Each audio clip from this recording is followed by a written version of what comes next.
Yes, yes, sure, ladies and gentlemen, you are welcome to the biggest entertainment show on the planet. I go by the name Ifeoluwa Oshuke, and of course, you know, I'm your host to the most too much sauce on your screen. And yes, I'm always dripping. Yes, when I'm talking about dripping, we're always going to be doing analysis, dissection, and of course, the dope narration of the biggest entertainment story. And trust me when I say we, it's not French, it's just me and my partner, who is also, it's also a last day, you know, like, come on. Like, what's up with these last days, you guys? Come on. I feel like Christ is coming soon. These are the last days. This month, though. But I mean, you know what it is? Yeah, man. But I'm going to miss you, though. But why do you want to leave me behind? We'll go together. Don't leave me. Don't leave me. Don't leave me. Don't leave me. Hey, give me my... Oh, yes, I'll take it. It's your turn. Okay, cameraman is a bit dance. Anyways, guys, yes, of course, yes, Belema is in the building with me, and of course, we will be taking you on a journey together, an entertaining journey. For a fact. All right, now you can join the conversation by calling in on 0909-8408-48 to share your opinions on trending discussions. I repeat, 0909-848-408. And of course, yes, something brand new is happening. Yes, it is Woman Crush Wednesday, and yes, we have our woman crush. Our woman crush for today is Agbabola Asisat Lamina Oshoala, born 9th October 1994. She is a Nigerian professional footballer who plays as a striker for Premier Division club FC Barcelona Femen and the Nigerian women's national team. Widely regarded as one of the greatest African female footballers of all time and one of the best in the world. She's one of the most celebrated African female footballers of all time, and she has a record of winning African Women's Footballer of the Year for 5 times.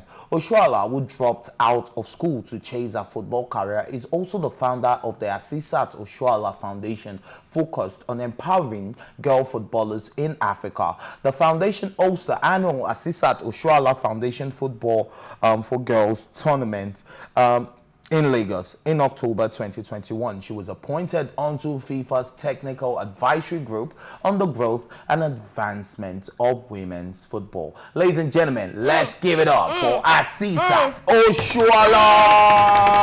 Now that is a woman crush. That is that's a proper woman crush. But you know, let me get yours. Who's your woman crush this Wednesday? She's not a sports person. What was she doing? I think I'm going to give mine to Riri. Riri. For making it lift me up. I sing with now. Me no, now. I want to hear your know voice. it's your voice that overshadows my own my voice bad is voice. sweet. That's why you should overpower my own. Lift me up and hold me down. What are you doing? Stop, man. You're supposed to overshadow my own. Now the mic will burst. Huh. Stop it. So that's on your wedding day, Never. They say do a talent show Never. on your wedding day. What would your talent Never. be? I really want to know. It definitely. You know, we've seen the couple, the drums. We've seen the ones that sing. I think we're more of the dancers. Dance. I think we're more of the dancers. Oh, we are more of. Oh, there's a we. Yeah. There's a we. Anyways, yes, big shout out, Annas. For me, if I'm to pick my woman crush, it would definitely be my mother, Mrs. Oshuke, of course. Why do you do that to me now? Now they will attack me for not calling them. Oh yeah, I've changed my own. crush has to be my mother. Oh yeah, sorry, my aunt is my mother. Before they won't give me allowance. It is Rihanna. Rihanna is paying your bills. No, please. Rihanna is the one giving you food. No. The one giving you pocket money. Evelyn for. No, it's not any Evelyn. Evelyn, please, is you. Evelyn. Okay, and then my second woman crush is definitely, you had your chance. It's definitely Evelyn. You didn't pick her, so yes, that's my second. My two mummies are my women crushes.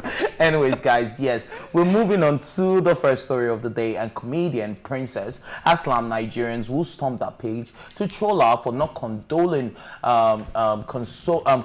with singer Davido over the death of his son Ifeanyi. Princess said she found out about the demise of Ifeanyi this morning while she was in transit during her daily activities. She said she later got so many notifications, and when she checked, they were from Nigerians who were cursing her out for not taking to social media to express her condolence to the singer. She said the trolls also wished her own children death as they bashed her. And I watched that video from top to bottom, and of course, you know, I got where she was coming from, and I don't know.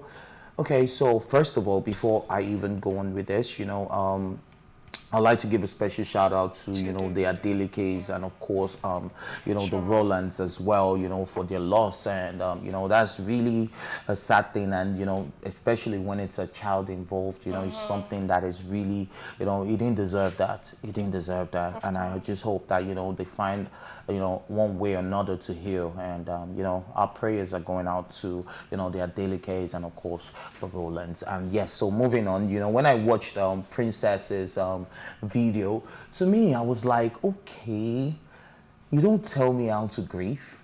Honestly, If I decide to grieve, posting a picture or a video, okay, so the funny thing is I posted, you know, a candlelight yesterday, and you know, tagged David and tagged Chioma because, you know, I kind of know Chioma. So I tagged the both of them, and then my ex wrote me. She was like, don't you guys think it's too early to be, you know, tagging them? Don't be reminding them of their pain, blah, blah, blah. I said, I'd rather console them now than console her later when she's healing. Like, it's better that the whole world is tagging and talking about, now that's my own way, but somebody else was telling me, why are you grieving this way? Do you get what I mean? Like, why didn't you just send her a DM? Why didn't you just send her a direct message? Why are you posting it? Like, I'm like, but she's not going to reply. I called her. I sent her messages. She wouldn't. Obviously, I know that. But that one, it would always show that I post just for you to know that I care. And the internet never forgets. But what I don't understand is, why are you trying to tell the princess exactly how to grieve? Honestly, like, I found it very, very hypocritical, because now people have different ways of grieving rather. You don't know what she might have done. You don't know if she maybe has sent him a text privately or called him privately or whatnot. You don't come at her and disrespect her because, oh, she didn't grieve. And the funny thing is that you calling her out to, oh, show public condolences, even some of the people that are public with their condolences, it's not genuine. Some people are either doing it for clout. There was a video I stormed up this morning, and it was the lady crying. Tears weren't coming out. She was just crying. I can't believe this happened. Oh my God, I'm so sad. Like, people are trying to even use this to chase class. And personally speaking, I feel like you don't talk to somebody, like, you don't, how would I put it?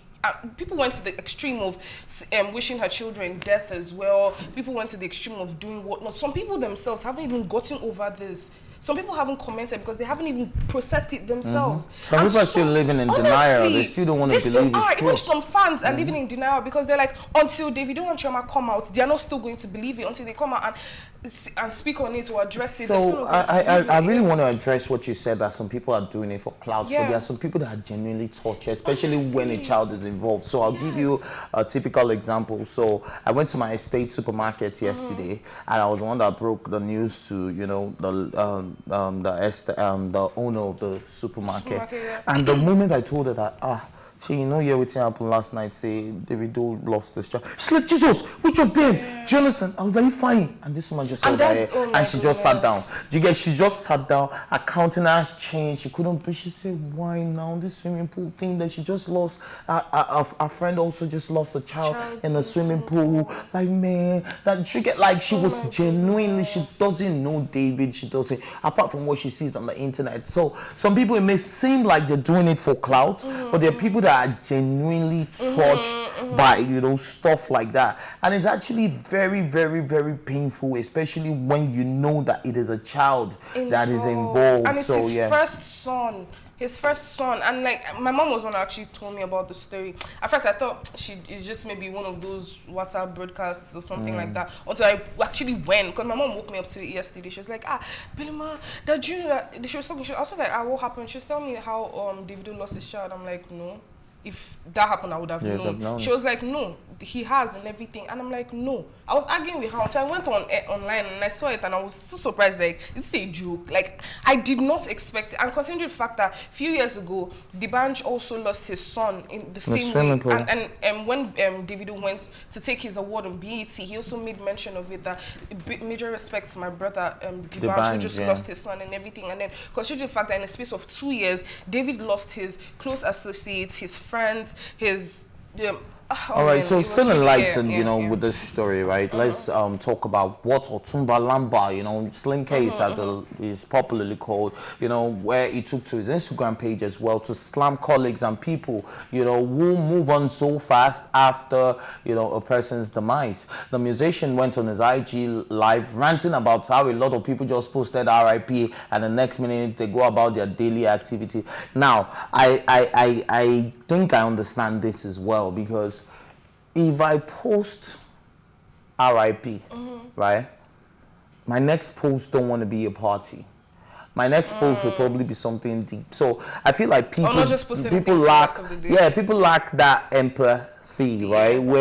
Or people like that they lack that sensitivity, where, you know, you have to be sensitive with issues. So I can't come out and be talking about mental health and then be referring to them as mad people. Do you get what I mean? Like, I'm saying, I'm talking about mental health and I'm calling them mad people. Now, that's being insensitive. They're, you know, mentally challenged people. Do you get what I mean? And that's how you should refer to them. You know, they have hearing impaired or something. You know, sight impaired. You don't go about, you know, talking about certain things and certain topics, right? That's the same way you don't grieve. And then the next day you show yourself in the club partying. Now, let's bring it back into perspective with Rico Suave, you know, on his Candle Light, where they were singing Forever Young. And I said, I don't have a problem with that personally, because yes, if it was me, because I'm the life of the party, I don't want you guys to turn up at my funeral, you know. And I think they were also attacking them for going to a club after. Yes, I want you guys to come to my funeral, you know, happy that I'm living a better life, because, man, even Nigeria and hellfire. Look at all the things that are going on. So I feel like, you know, people should be more sensitive to how they post things on the gram, especially if you're a public figure.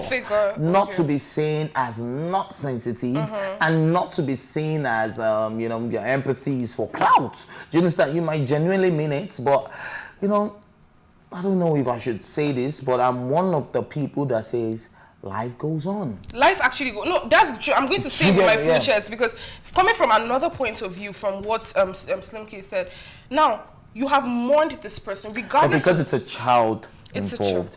That is why, you know, it should be a little bit more mellow. Now, if I posted about some elderly person or an adult or something, and then I move on, because life goes on. Life actually goes on, and even the person would have wanted you. Even yes, you're going to mourn regardless, but you're not going to mourn forever. Do you understand? When you feel like you have mourned to a stage where, okay, now I can move on. You can, the same way you can't tell somebody how to react, how to give their condolences, it's the same way you can't tell somebody how to mourn. If, let's say, my husband dies, and then after 2 weeks, I say, okay, it's time for me to move on. You can't come and tell me, oh, you're supposed to move on. In fact, if it's after 2 weeks, it's time for you to remarry. It's all right. Do you understand? I have given my time. I have mourned enough. You don't tell people, oh, you're supposed to mourn for 6 months. You're supposed to mourn 8 for a whole year and everything. If I feel personally 2 weeks, okay, I am done, and you want me to still whatever I'm going to do is fake. Whatever the remaining weeks or the remaining months you want me to go for is fake. I'm just going to be fake about it. If genuinely speaking, even if it's after a day, I will still go on, because I know this person would have wanted me to move on with my life. This person would have genuinely wanted me to be happy, because seeing back at, like, let's say the person is a spirit or something, and he's looking at how the family and whatnot is hurt, is crying. They wouldn't want you to feel that particular way. That's the same way I'm telling people, and even some people that are going on their status saying that, oh, it's when somebody dies that you will now go and follow them, or you will now go and farms them or something. I feel personally that if a person dies and you hear about it, okay, oh my God, this person has died. You're showing concern. Okay, it is okay. I don't get where people are coming to say, oh, it's when this person died that you're now finally doing this, you're now finally doing that, whatnot as well. It's like you trying to pick you trying to pick the speck out of someone's eye before picking the log out of yours. All right, but Yeah. you know, but I would also say, you know, people should show more sensitivity through that, you know, through that. when you're mourning and when you're grieving. You know, sometimes, you know, the clout you actually mentioned is actually, you know, evidence that you see that these people don't actually mean what they are saying, but because it's actually because everybody's doing it, and we yeah, don't want to everybody's do doing it, it. and that's Yeah. what, you know, the one that pisses me off is international artists, like when they die and everybody say, oh, my brother PNB Rock. I'm like, maybe Rock don't know you. You don't Do even get know his music. Like, you don't even know any of his songs. Just say R.I.P. and move on. You don't have to. Oh my God, Yeah. you are my best artist. You were this. You were this. Like if I know if an international artist or anybody that I don't know dies, I will still come out, post a picture and say R.I.P. I wouldn't have to go overboard or something, and I would do it because I want to do it, not because everybody is doing it. But I mean, it is what it is. Yeah, it is what it is, and yes, once again, you know, genuinely from the bottom of our hearts on the tea time table, we are saying our condolences to their delegates. We're sending our condolences to their delegates, and of course the Rolands. Anyways, let's move on to the next story, and this one is on Big Brother Naija star Katrina, who has shared her experience from spanking a daughter at a London market. In a post shared on her Insta story, the reality show star said she spanked her daughter after the little girl suddenly took off into the road while they were at Downton Market, London. She wrote, I spanked Leela Boss Lady today for running into the road and old Downton Market stood still like I was shooting a blockbuster movie. See, I must train my child the way my mama trained me. This country can't tell me otherwise, and I love you for that, Preach. darling. Yes, well, Preach. Okay, so I saw a skit, right, where police officers came to knock on a woman's door. And then, you know, like, they said, oh, we had complaints about child abuse and all of that. And she's like, I didn't call the cops. And then the song came out and was like, I did. And then the cop looked at, oh, you called them? Said, yeah, she spanked me. And then the cop looked at the boy. He said, the next time you make this type of call, I will spank you myself. You saw that, like, come on, like, if it was back in the you're days. forgetting the part where he asked him, what did you do? And he said, I didn't go to school. Yeah. I didn't want to go to school. Then he now told him, the next time, he called him, come on. Told him, the next time that you make this type of call, I personally, I know, I loved it. And if you don't go to school, you know, even it was even on the mom's side, you know, they said, look, in Nigeria, they said the whole village trains a child. Honestly. Do you understand? Honestly. So, yeah, so I understand how, okay, so I'm not one to, okay, so I can count how many times I was hit growing up. Can you count? My mom is a talker. Yeah. My dad would never touch you. Do you get? But my brother was the puncher. This guy used to drill me. He used to give me like, he was a guide. You see that guy? I'm telling you, my brother will be telling me guide, and he'll be giving power. By then, they take you from left or right. I didn't tell you. Oh my So my goodness. brother was the one that, you know, actually was the disciplinarian. So, you know, I never grew up in such a home where, you know, they will spank you, but you prefer them to even spank you than the way my mother would talk. Please, my I mother would prefer talk to you for 4 hours. I prefer them beating me than my mom speaking to me. Like, oh my God, I get so So, you know, exhausted. like this and the European culture or the Western culture is very, very weird. Like where you say, oh, you can touch a child. I understand that there are some that are extreme, but every now and then, you know, You have to. sometimes I spank my dog and people say, no, it's a dog. It doesn't. See, if I hear say this one, no, they hear which I they tell them, that's my dog. Do you understand? I'm not comparing a dog to a human being. Yeah. All I'm saying is that sometimes you have to use hard hands to make people do what you need them to do, or you to pass across a message. So if my passing across a message to you is spanking you like this. Yeah, but there are 3 ways to it though. First of all, I believe in spare the rod and spoil the child. I 100% believe in it. And I'm going to also say... Am I a spoiled child? I'm not a spoiled child. I'm a good boy. All right. But you know this now. You know I'm good in all ramifications. Please stop it! No, but honestly, I personally feel like I didn't understand it when I was growing up, but I got to understand it at a stage that I needed that beating, I needed that discipline. I needed, when I was wrong, to be corrected. If not, I would have diverted through a different way of life, you understand? And I feel sometimes you can't speak to children. And then there's another point of view that even when you beat a child, the child will still be stubborn. You beat a child, some are immune to beating. Some they listen when you speak to them, and there are some that both speaking and beating, they don't. It doesn't apply to them. Me, I you believe understand? in communication, right? Because if you beat a child, then it gets used to it.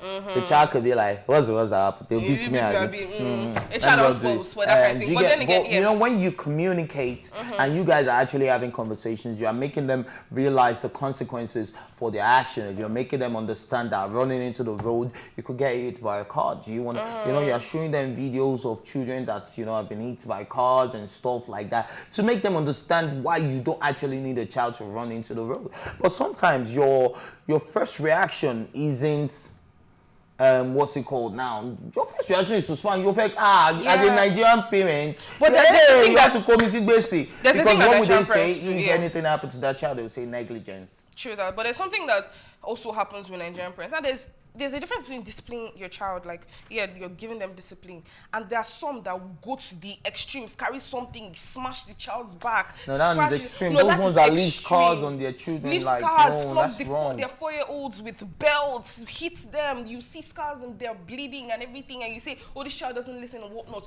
No, I feel like that is extreme. Now, there's a difference between black and white children. Now, black children have respect for their parents or whatnot. You find white children calling their parents the B word or being disrespectful to them, or most times you watch in movies and skits where, let's say, the white kid comes to the black kid's family and everything, and then the black mom comes in and is cursing out the child and telling. Remember this popular video that why would you let your mom talk to you like that? No, you remember one popular video where you know a girl was what's it called now? I think her mom was saying that to her. Oh, mom, bless you. You remember that video? You remember that video, right? I said, Mom, bless you.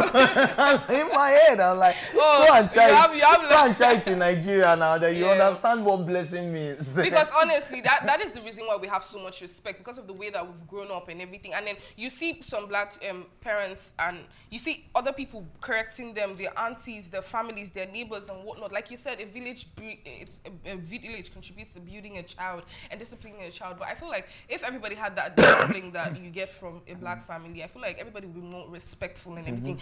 Like I said, I'm a firm believer of spare the rod and spoil the child. You have to discipline the child. And like Katrina said, yes, it's different over there, you feel me? Like when you go there and then you correct your child or hit your child, everybody is looking at you like, oh, you have done something bad. You've probably committed a manslaughter or whatnot, but you don't understand that you actually have to correct the child, especially from a young age. Most parents that say, oh, I can't touch this one because he's still small, maybe at a certain age I'll start hitting them. No, you have to, yeah, obviously you won't be hitting them or something. You tap their bum. No, you don't do this. Even like a dog, that's the same way you train a dog. Like let's say they chew your slipper or mess it up or something, you carry them, you show them what they did, hit them to show them that you don't do this. It's part of discipline. But when you go to the extreme of like using objects and smashing them or hitting them, that's a different case. But alrighty guys, yes, amazing stuff, and we're going on a quick music break, and of course your favorite entertainment show, Tea Time, will definitely be right back.